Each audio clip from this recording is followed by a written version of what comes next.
All right, y'all. I'm actually leaving the woods now. Going to the chip mill here with a load. I hadn't hauled any today. Just got them loaded and dropped because I had to cut some, get some wood on the ground, get ahead, and we had some mechanical issues, the cutter and all. I had to get a boy to come over and work on it and everything, and he's pretty smart and does a good job with it. So we got the parts ordered for that. Anyway, main thing I wanted to talk about in this video here is, you know, logging, the loggers, and maybe public image. um, I'm sure a lot of you know, whether you're in logging or not, that logging is not really smiled upon in the general public and in the media and things like that. Usually, if somebody's talking about logging, it's something negative. There's a lot of people against logging, and most of them are against it because they're told to be. They don't understand why people log. They think it's just for the money, and granted, that is a big factor, but there's a lot of other things that go with it, and a managed forest is more valuable than one just left to the wild, in my opinion. Granted, you know, as trees die out in nature, there will be something start growing to take its place and reproduce itself. But at the same time, you can cut it and manage it and plant it back, or even if you let it grow back or whatever, instead of letting these old trees just get old and die and fall down and nobody gets any use out of. I think it's much more beneficial to saw lumber and make wood products and things like that, and again, plant it back and manage it. A lot of what we do is pine, you know, management, thinning, and stuff like that. It's really what I enjoy doing. One thing I like about working in logging is actually trying to take care of the land as much as we can and do the management type stuff. You know, I enjoy thinning and managing and seeing all that process more than clear cutting. And granted, we have to clear cut sometimes, and clear cutting a lot of times is more profitable for several reasons. One being you get more volume of wood out cutting everything instead of thinning. You usually take about 50%. Number two, you can make direct paths to the loader and not have to go around trees and like thinning. You have to come down certain paths to come to the loader. You can't just come straight across everything. And so it, you know, makes the production time faster, and it cuts down on the cost of diesel fuel and getting, things like that.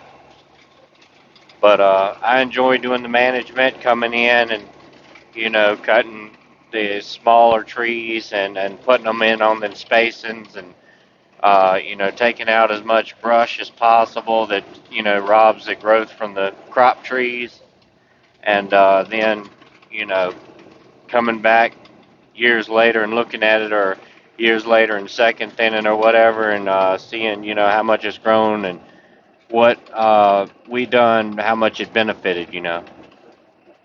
I enjoy I enjoy seeing the long term of it because I've been in the woods for 13 years, and usually if you clear cut a track, it takes about 15 years, 15 to 20 years before you can come back and thin it.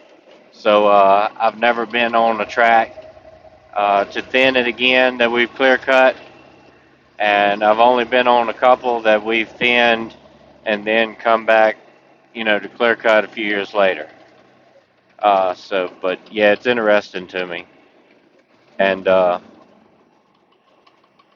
that's one thing that like I said, a lot of people don't understand, and even some loggers don't understand, or it doesn't really matter as much to them. We've had several people that we've cut for that's had other people cut for them, and they didn't like how they done.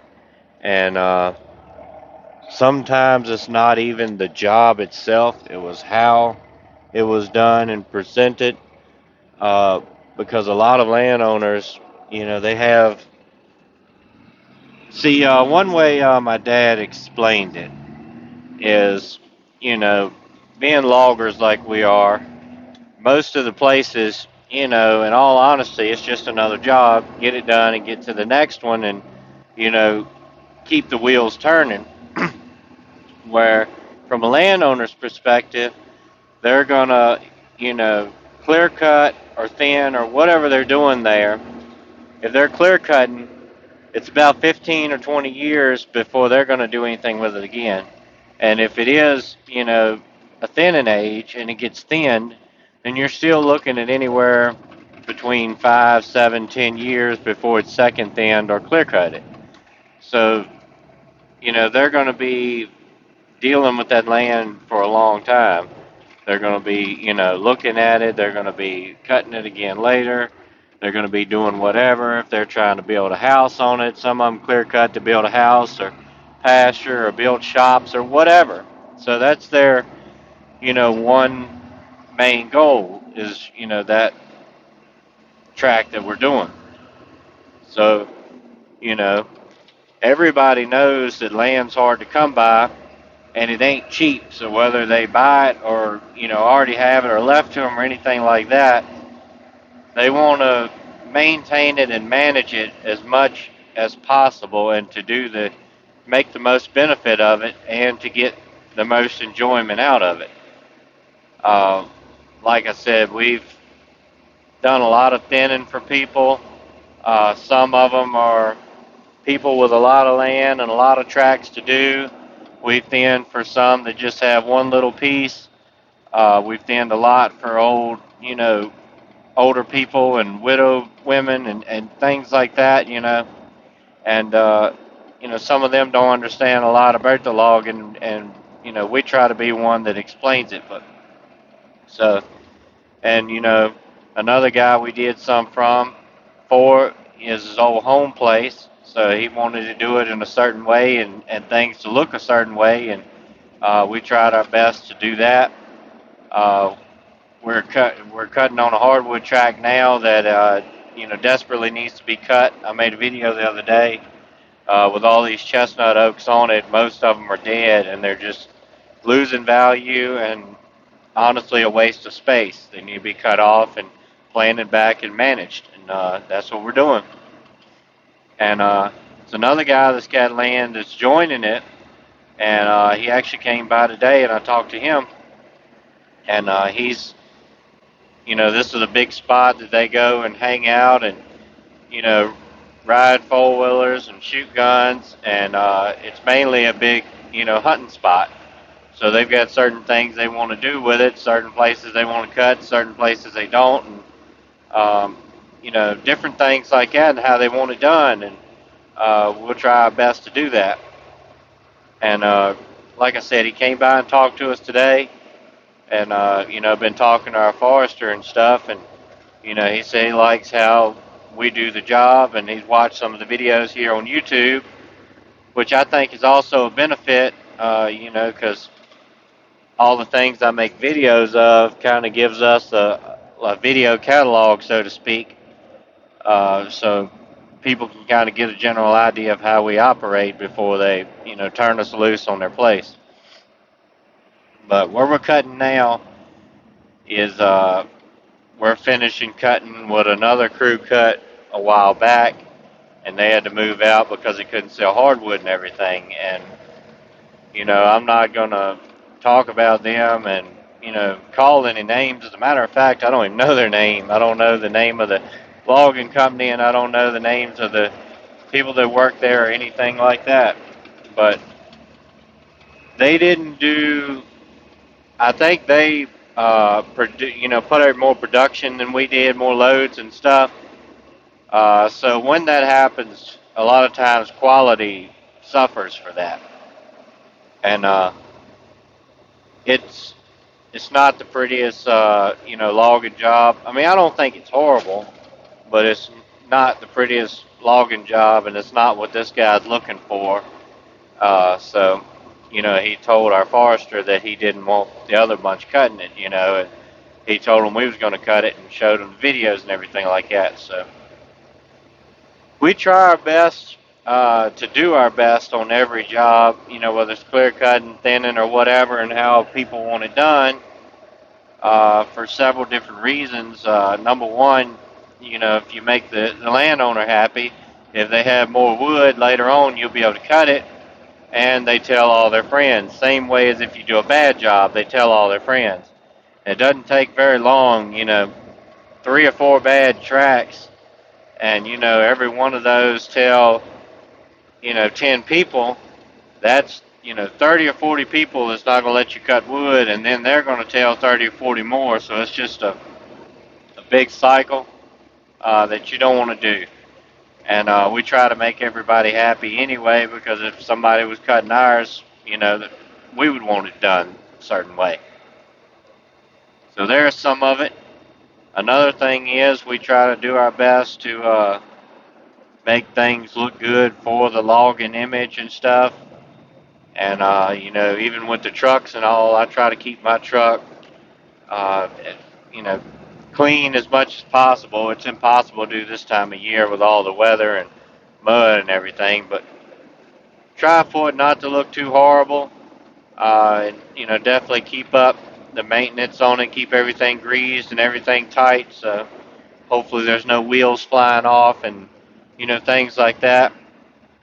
And also driving out on the road. A lot of times, log truck drivers, including me, I pull. It's my truck and everything, but I get paid by the load, how many loads I pull. And a lot of us truck drivers are that way. They get paid by production and not by the hour or by the day or whatever. So a lot of times they're out on the highway, they're hammered down. They're getting on with it. And I don't try to do that. I try to maintain a safe speed and not crowd people and cut them off and all these kind of things like that, and try to have a good image for logging and log trucks, and also for my own personal company and everything. My truck is the only one I've seen around that looks like this. It's I've seen a couple trucks like the same model as this, but I hadn't seen the same color. And like I said, I've got the 6 shooters on the front and everything too. So I kind of stick her like a sore thumb. So if I'm out here, running people off the road and running over people and stuff like that, people are going to know me. They're going to know who done it. So try to keep the image good and keep everybody happy. And like I said, I really enjoy doing the logging like we do, trying to do a good job and make everybody happy and to take care of the land as much as possible. And there's a lot of, government regulations of what you can and can't cut and how you can cut it, and around, waterways and stuff like that. And we try to do a good job with that. We've never had an environmental fine as long as my dad's been running this business over 30 years.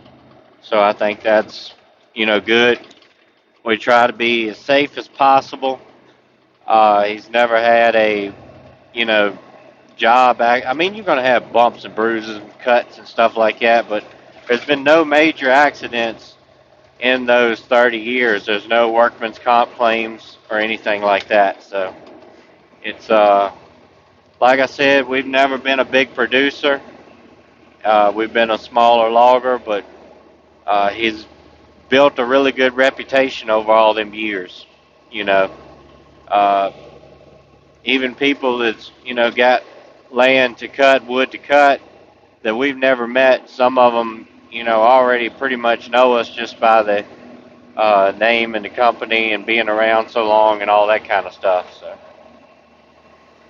we try to do good with that, and I guess one day I'll be running the show. Hopefully, if everything goes according to plan, and I want to continue to build off of that and to grow and make it better, and maybe down the line be able to do some work like talking and speaking and stuff with like the Sharp Logger program or Department of Forestry and things like that. Plan on keep doing the YouTube thing, and I think it is a small channel and not a lot of reach at the moment, but hopefully it will continue to grow and people will enjoy it and maybe learn from it. I try to put some more educational stuff on here, try to explain a lot of what we're doing, why we're doing it, and everything like that. And appreciate everybody's support. I'm really happy with this channel. Pretty much starting from nothing because I've got the other channel, the main channel. I don't make a lot of videos for that anymore because I don't have time, but it's mainly around homesteading and prepping and things like that. And I used to put some logging stuff on it, and I just decided to go ahead and make a dedicated channel for the logging and trucking, and really happy with the way it's growing. It's getting a lot more views on these videos than I expected with a small, pretty much brand new channel. We just hit 100 subscribers the other day, so that's really exciting too. And appreciate everybody watching and supporting and liking and sharing and commenting on the videos. All that goes to help get out there and grow the channel and all. And at the same time, I don't want to be one of those channels that hit you over the head with it every video, like, comment, subscribe, and all that kind of stuff.